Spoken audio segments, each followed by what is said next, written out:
ایک بزرگ نے کسی نوجوان کو دیکھا کہ بڑا اکڑ اکڑ کے چل رہا تھا، انداز فاخرانہ کے ساتھ چل رہا تھا۔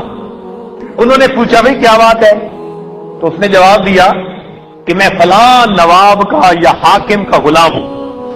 کیونکہ بڑے کسی کا غلام تھا، دنیاوی بڑے کا، اس کو ناز تھا، نخرا تھا، تو اس پر وہ اکڑ اکڑ کے چل رہا تھا۔ انہوں نے بلایا اور بلا کے کہا کہ بتاؤ کہ تمہارا تمہارے مالک کے ساتھ کیسے معاملہ ہے؟ تم اس کے ساتھ جو وقت گزارتے ہو ذرا اس کی بات سناؤ۔ اس نے کہا جی کہ میں سارا دن اپنے مالک کی خدمت میں مشغول رہتا ہوں، سارا دن۔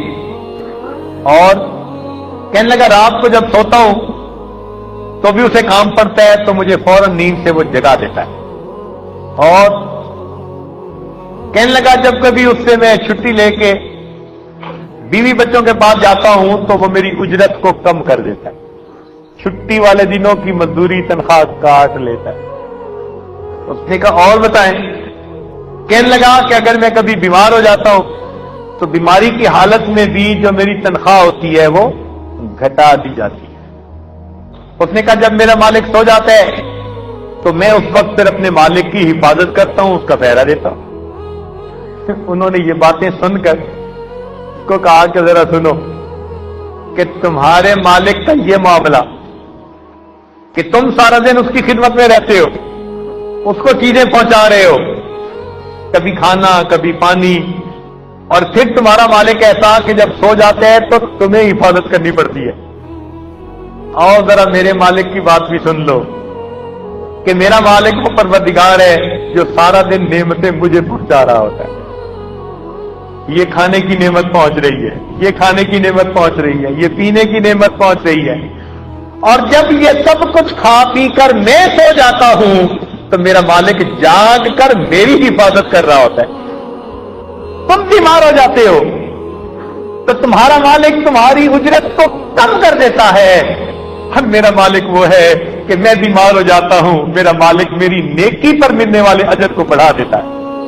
بیمار کی کروٹوں پر بھی اللہ تعالیٰ اس کو سبحان اللہ کہنے کا اجر دیتا ہے، اس کے کراہنے کی آواز پر بھی اللہ تعالیٰ فرشتوں کو فرماتے ہیں کہ سبحان اللہ الحمدللہ کہنے کا اجر اس کے نام آواز میں لکھی ہے۔